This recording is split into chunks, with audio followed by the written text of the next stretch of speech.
So now we're going to start with the panelist discussion. I'd like to introduce our panelists. We have 4 industry experts. And Christopher Pollock is our first panelist. Christopher Pollock is a partner and regional director for the Washington, D.C. office of Cerami & Associates. He's a licensed professional engineer as well as a certified technology specialist. And he's here today to share with us his 15 years of experience in the field of acoustics, noise, vibration consulting, HVAC noise control, footfall noise control, sound insulation in all areas of construction, including K through 12 and higher education. Welcome, Christopher. Our second panelist is Edward Duggar. Edward Duggar is the founder of Edward Duggar & Associates and a member of the American Institute of Architects. He specializes in architectural acoustics and has consulted on projects such as the New World Symphony in Miami, Florida, which was designed by Frank Gehry, and the state-of-the-art Max Planck Research Facility in Jupiter, Florida. He's a member of the Acoustical Society of America, the National Council of Acoustical Consultants, and the Institute of Noise Control Engineering of the USA. Our third panelist is Alana Dunoff. Alana Dunoff is a strategic planning facility planner and president of AFD Facility Planning, a consulting firm offering a full array of strategic facility planning services. She is a fellow with the International Facility Management Association and has more than 12 years been the adjunct professor for Temple University School of Architecture and at Villanova University, where she teaches IFMA's Facility Management Professional Credential course.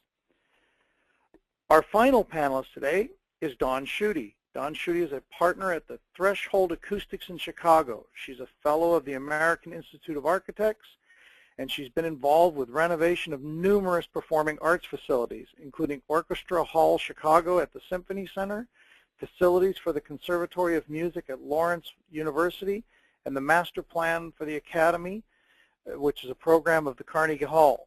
She's also been with the Juilliard School and the Weill Music Institute.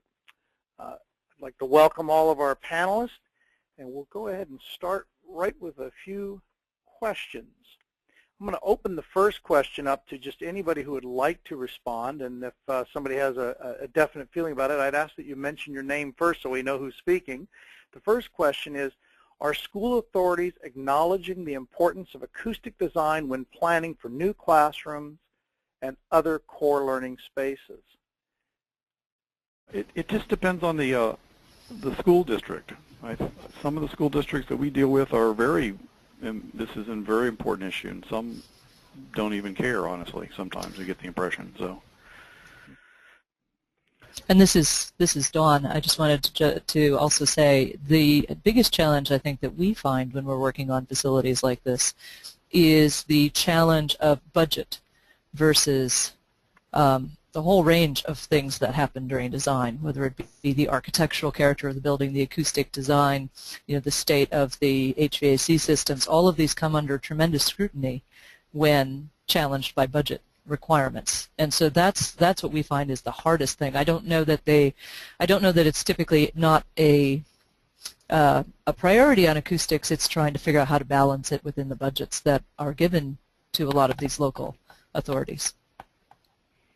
But unfortunately, I could see that happening as working in an architect office.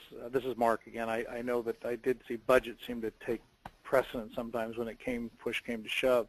Our second question, what trends are you seeing in design and educational facilities, and how does this compare to 5 to 10 years ago? I guess what trends are you seeing that are kind of, what direction are we heading toward? Dawn? Sure. We see a lot of trends. We see this actually not just in education facilities, but we're seeing it a lot in even office space design.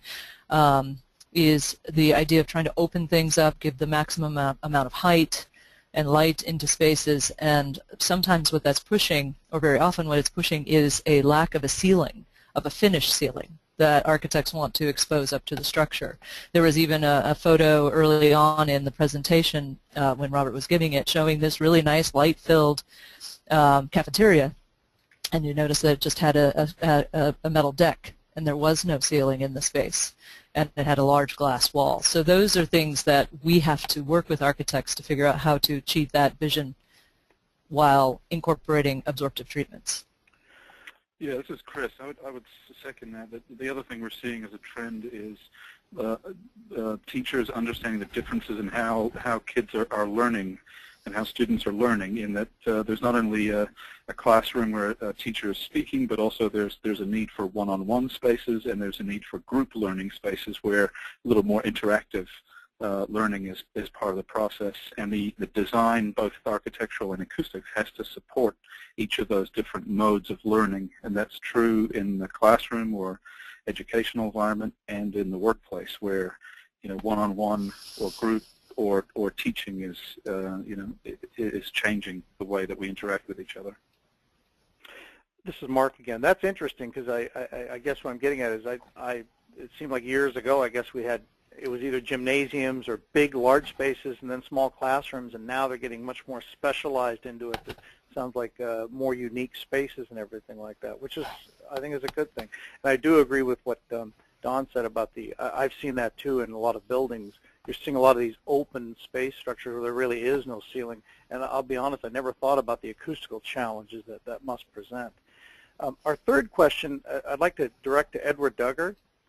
This question is classroom acoustic design being sacrificed because of budget constraints? I think we already heard kind of the answer to that, but let's expand on that. What suggestions might you make for architects and designers facing acoustical design challenges for education spaces, especially when it comes to improving acoustics on a public education budget? Edward?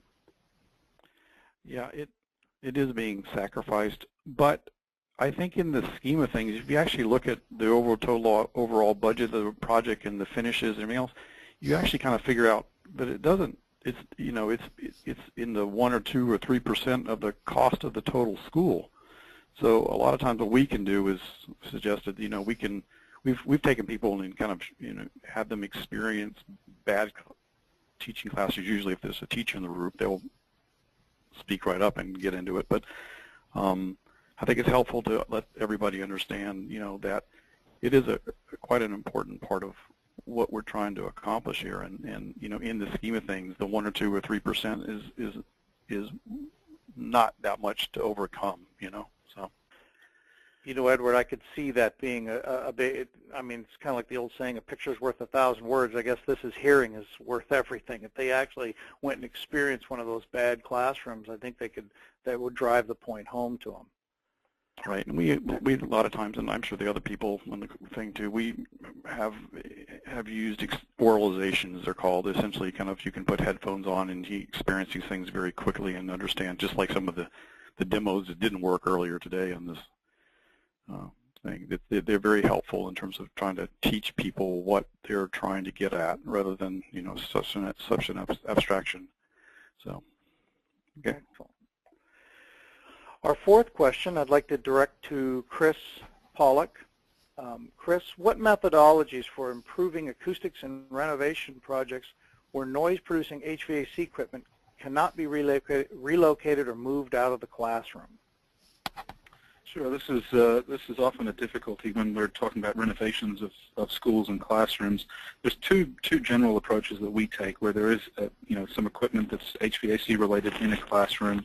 We look at construction changes that we might make and operational changes that we might make. And from a construction standpoint, if there's if there's equipment in the ceiling that's making that noise, one of the things we might do is modify the ceiling to a high CAC ceiling tile, where that ceiling tile can block the noise from coming down through the ceiling into the classroom. We also might wrap any terminal boxes or enclose those terminal boxes up in the ceiling to stop that noise coming through. And then from an operational standpoint, often we can maybe change the units out or modify them so that, rather than looking at just the noise from a convection unit, we might enclose that convection unit. We might look at the fan speed and see if we can't slow the fan down or modify the fan speed. There are new fan and motor combinations that have electronic control modules that give us a little more efficiency and control, so we can slow the fan down and create less noise. And there's some new technologies as well with classroom units and terminal units that are variable refrigerant flow, or VRF systems, and also DOAS, dedicated outside air systems, that can limit the amount of airflow that's needed and thus generate less noise overall. But really, it takes a perspective on how the units are operating, and rather than assuming they must operate that way, just asking questions about, do we need all of these things to operate that way, and how might we mitigate some of that noise. So it sounds like you kind of have to take sort of a holistic approach of it. You have to kind of look at all the factors and kind of combine them together and see which, maybe even a combination of each. If you could, isolate them a little bit, maybe update a few of the equipment, and kind of. Exactly. Oh, very good. Exactly. Number 5, I think, was kind of a play on that, was, and I'll go ahead and stick with you, Chris, on this, if you don't mind. Would this be the most, and anybody else who wants to add in on this, are there any, would this be the most challenging aspects of design for the retrofit and renovation projects when it comes to improving the acoustics in the classroom? I mean, we've heard that. Are there any other, I guess we're looking for what's the most challenging aspect? If things are historic, or if there's reason from an architectural historic standpoint to maintain finishes in the room, that can be very challenging. A lot of times there's existing plaster or historic ceilings and wall finishes that can be modified. That's often difficult to reduce the reverberation time without adding some finishes. And the second thing that we often come up against is outside noise with traffic noise or aircraft noise from outside the classroom coming in through windows that are not designed for noise control. And I think one of the things that LEED has really brought to the attention of design teams is all of those things really play into the performance of the space from an acoustic standpoint. That's very interesting. I wouldn't have thought about the historic aspect, but that does bring up a good point. I actually recently traveled Europe and was going through some old castles where they're just stone and hard plaster, beautiful, murals painted on hard plaster. But I have to tell you, the reverberation noise in there, listening to people would have been extremely challenging. But what do you do with the historic ambiance of it? It's kind of that's got to be a real challenge for an acoustical person to deal with. Right, and this is Dawn. I just wanted to add one thing to that we find is also in a lot of those historic buildings that have all plaster finishes, is that they're also higher floor-to-ceiling ratio. So in a lot of the presentations that Robert showed, it was indicating a 10-foot floor-to-ceiling as a typical. But we are finding some of the historic schools in Chicago, they actually have 12 or 14-foot ceilings in some of these spaces, which makes it even more challenging because they're also then bigger volumes. Huh, that would make sense. Number 6, this is for Dawn, so we're going to keep you on the hot spot here, Dawn. Education facilities have often mixed functions or include a broad range of facilities, such as performance halls, lecture halls, rehearsal space, and classrooms side by side. In the initial design process, what value might an independent acoustical consultant bring to the table when addressing acoustical issues unique to these combined environments? We very quickly look at some of these kind of disparate needs and want to identify strategies for providing buffer spaces wherever possible between spaces that are very loud or spaces that need to be quiet or have a large group, like a lecture hall, a large group being spoken to. Because this gets at some of the issues that Robert was talking about the signal-to-noise ratio as well. If too much sound comes through the wall, we've raised the background noise level in those spaces, making it difficult for education to happen. So particularly in music rehearsal spaces or in performance halls that could get very loud, we make sure that we find ways of inserting storage spaces, other needed program spaces between rooms, or advising the architects on the types of wall systems, if there isn't a way to do a buffer space, to make sure that even early on we're providing enough plan area to be able to get a really good wall system in between two spaces to make sure they're not interfering with each other. In addition to that, though, one of the most critical things is looking at HVAC systems to make sure that ductwork isn't communicating between rooms that have very disparate needs as well. Yes, no. Chris, I would add that a lot of times, especially in K through 12 environments, that the room isn't just for one thing. There's multi-function rooms, and as Dawn had said, early in that design process, we need to evaluate what the room is for, because it might be a cafeteria, a gym, and a lecture hall, or some combination of functions, and maybe building in flexibility from an acoustic standpoint as part of that discussion as well, so that, you know, on a certain time of day it operates as a gym, and another time of day it's an auditorium, and the acoustics in the space can change to support those two different needs. Absolutely. We've had this experience recently where the cafeteria has to also be the place where they do major banquets, particularly related to sports events and sports teams in this one high school. So it helped knowing that information early on. We carried throughout the entire design process the importance of some of the treatments in that room that maybe wouldn't have been given as much priority if it was just a cafeteria. But as we talked about the fact that, well, you know, this is what you're going to have to do when you have the banquets and you're going to have presentations and the types of things that would happen there, they acknowledge the priority on maintaining the acoustic conditions. You know, I was just thinking, would the Lombard effect, which Robert Marshall talked about, you know, the idea when, you know, things get louder, we get louder. I was just thinking, I was imagining in a room, and I've been in rooms like that, meeting rooms, where you can hear the people in there, so you get louder, then they get louder. Then pretty soon you've got each room just shouting to try to, so everybody in their room can hear what they're saying. And I would just, is that something you guys take into account? You think about the Lombard effect with those? And that's the importance of the buffer room then, the buffer space.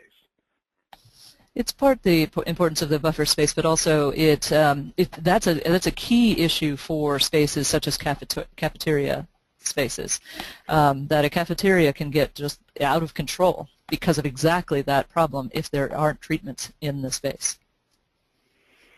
Very good. Our seventh question is for Alana. Alana, is it possible to see a dramatic improvement in acoustics and reverberation time in a retrofit situation when dealing with reflective surfaces such as concrete floors and limitations such as overhead sprinkler system that prevents designing a ceiling solution? So the short answer is yes, but I want to take everyone back and tell you a little bit about my background of how I can even answer that question. I am an adjunct professor. I have been for about 12 years, and I'm currently working at Temple University in the Facilities Management Department, and that is part of the School of Architecture. And in 2001, very excited, we got a brand new building on the Temple University campus. And as part of the new Facilities Management Department, we got our own 1,000-square-foot sort of teaching lab space, which we were really very excited about. But the building was done in a way that was very Canvas-like for the architecture students. So concrete floors, high ceilings, exposed ceilings, homosoap walls. And so I walk in my first day of class to my new 1,000-square-foot room, and I knew immediately this was not going to be a room that might be great for pinup space, but not a great room for teaching and talking and really having seminar space. And as I expected, that first class was dreadful. My ears hurt after my 3-hour lecture in class. I was walking up to students to try to hear what they were saying in the space. And I thought immediately, well, this wasn't part of my syllabus, but we have a real facilities management problem here. We need to fix this space. And I thought, well, I've got the students, and we've got the space, and hopefully the latitude to make see if we can make some changes, or at least understand why the room is not a productive learning environment for a teacher or for a student. And I was able to fortunately get in contact with the folks at Certainty who came in for sort of a learning experience with the students where they tested the space and learned all about reverberation and surfaces and what the issues were in the space, which really were quite numerous. And then we went through kind of once we understood the problems, what the possible solutions were. And one was we had initially talked about was dropping some kind of cloud from the ceiling which was the path we sort of went down until the fire marshal within the Temple University said the sprinklers would not going to allow us to do that. So we were sort of back to the drawing board and sort of figuring out what kind of solution we could use, and then we sort of came upon the wall panel product, which was a pretty exciting idea, option for us, because one of the things about the space is we also needed tappable surfaces, and so here was this new product that we could use and try in our room, and the students were involved in designing it and creating it and actually even installing it, which means it's super easy to do. And we had a day where the entire day the students came in, forgot their regular classes, and got involved in the whole process of putting together the panels as well, and it really sort of transformed our room.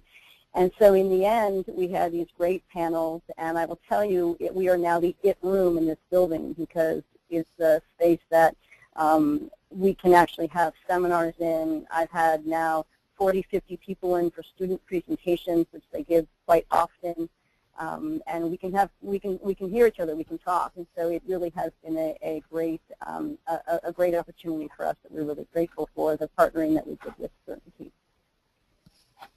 Wow, that was great. I love to hear stories are always great like that, real life ones, especially ones that go from bad to excellent. Went from what I gather went from one of the worst rooms to one of the best. Which I want to ask, do you think that was obviously you said it was built new, I think in 2001, and it was like a canvas budget. Was it because of the budget constraints that it was so bad in the beginning, or was it just a lack of oversight, a little of both, or do you have any knowledge on that? I do. It was actually a little bit of both. One was the tackable surfaces that are sort of out there as a design product are these gray, ugly tackable surfaces that are supposed to also have sound absorption quality, but they painted them white. So there went any absorption in those, but it also was a budget constraint, which they acknowledged very, very early on, that they just were not able to do certain things because of the fast track of the project, of building the building and getting it done for school. And so we were left to our own desires to figure out how to fix it. So both of those factors played a huge role. Wow, that's great. The other thing that you mentioned was about clouds, ceiling clouds, and I've always thought of ceiling clouds as being very, I mean, they're very architecturally appealing. I think people like to have them. They look good. I never thought of them as being, and if I understood correctly, they can actually be an acoustical benefit to a building by just putting a cloud up there. Is that correct? So my understanding is yes, and I'll probably let one of the experts sort of pop in here. I've seen it actually in a project that I was involved in some other work that I have done where they really can be effective. Perhaps someone else can add to some of those, more of those properties too. Yeah, this is Chris with Ceramic. Yeah, absolutely. Introducing a ceiling doesn't mean a continuous plane of wall-to-wall acoustical ceiling tile. It might mean that 50 or 60 or 70% of the space is covered, and the remainder is provided with gaps that might allow for things like lights or HVAC or sprinklers to pop down through, so that fire marshal or other people are happy. It also could be baffles that are hung vertically rather than a horizontal plane. It's they're hung vertically, and a ceiling solution isn't always simply a grid that's continuous from side to side.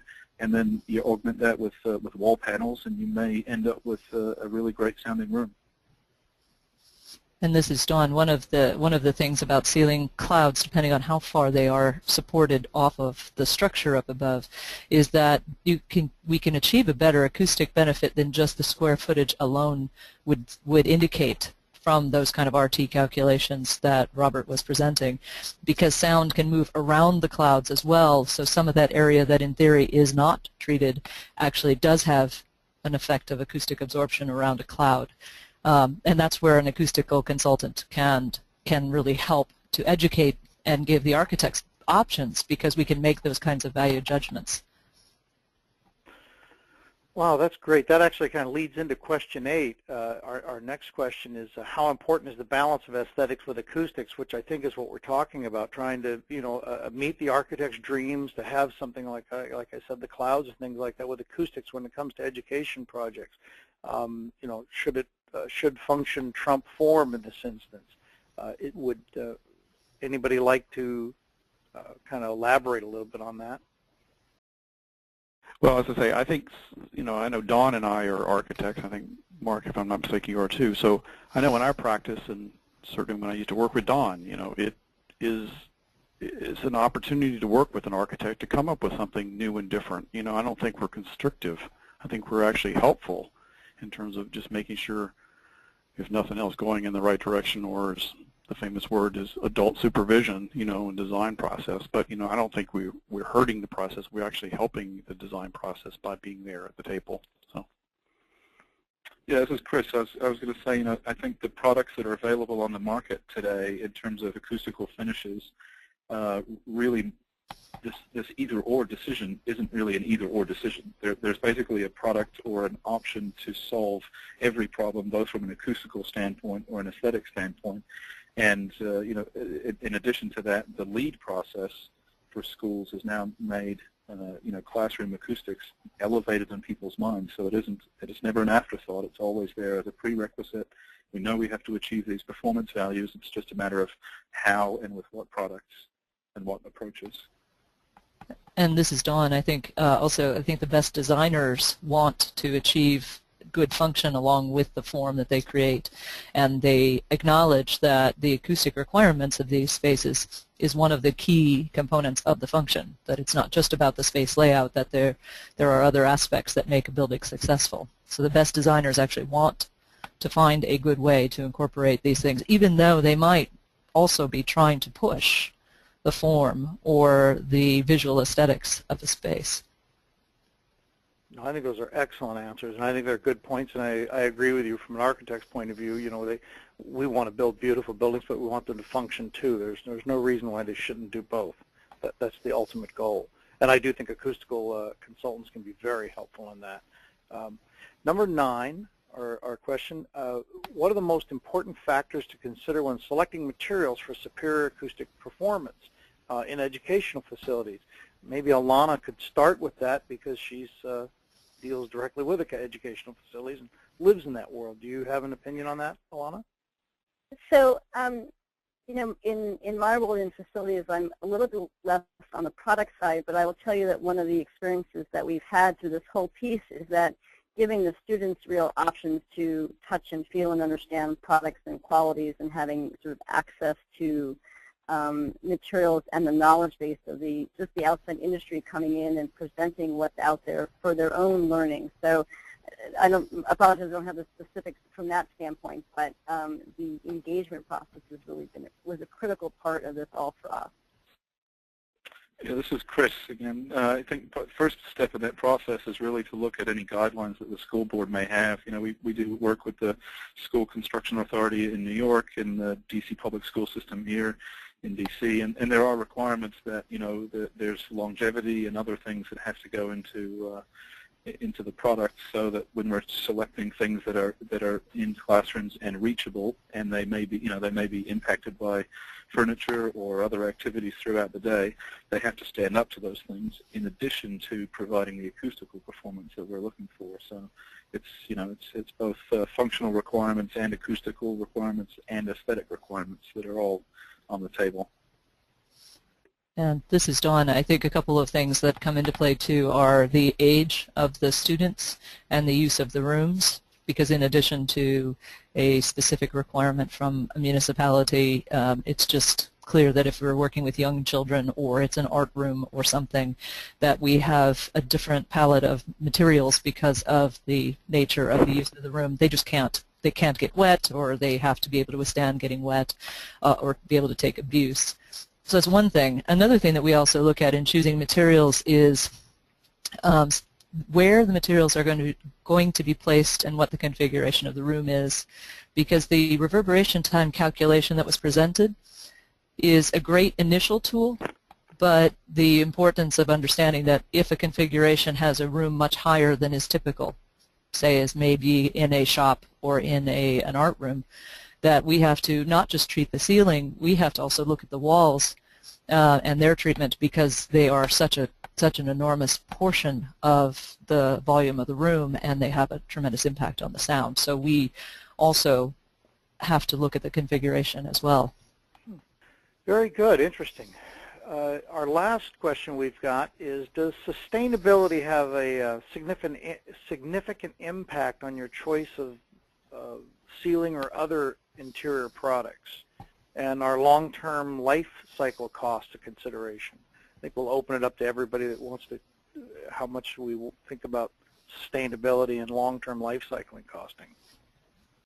For sustainability, absolutely. I mean, we internally keep a list of products that will meet some of the LEED requirements. We also keep some understanding of where things are manufactured and so on, so that the energy cost of getting them to and from a site is maintained. And I think architects and design teams are very savvy in understanding this today. So in terms of sustainability and recycled content and so on, yeah, absolutely. That's I think a fundamental in making that choice today. I'm not going to comment on the long-term life cycle cost. I think that sort of speaks to what Dawn had talked about in terms of the abuse and the longevity of the product, which is it's really its suitability for the space that it's in. We don't generally talk too much to the long-term life cycle cost, but we do select appropriate materials for a space and a function. Yeah. And this is Dawn. I think Ed and I would feel similarly that Ed and I have both been in this profession for more than 20 years, and we have seen our palette change over time as concern about sustainability has come more to the forefront. So we now have a long list of various types of products, maybe that are even used into inside walls as various treatments within the rooms, in the way that we even deal with the HVAC systems in attenuating noise. We have changed our palette to really incorporate a lot more sustainable products because they are much more available now and becoming more mainstream, which is fantastic. That's great. The only thing I would add to that, this is Alana too, is that there's now a whole generation that is really educated with a completely different mindset of those of us who've had to re-engage and rethink about things, but they don't even consider things not to be, everything needs to be sustainable in their roles and their projects, and so they are going to be demanding a whole different set of materials and resources as they go out there, because it's just ingrained in them and how they think. So it's only going to get stronger, that requirements and those needs to be just good stewards of our environment, because that whole generation of designers and facility managers and architects, it's just how they think. Yeah, I think that's one of the great things that the USGBC LEED system has done, is that it's just brought that vernacular and that thinking to everybody's design kickoff meetings for every project, and now it's just fundamental of how we do business. That's great. I think we're coming up to our closing here. I really want to thank our experts, Christopher Pollack, Alana Dunoff, Edward Duggar, and Dawn Schutte. You guys provided some very unique insight to this.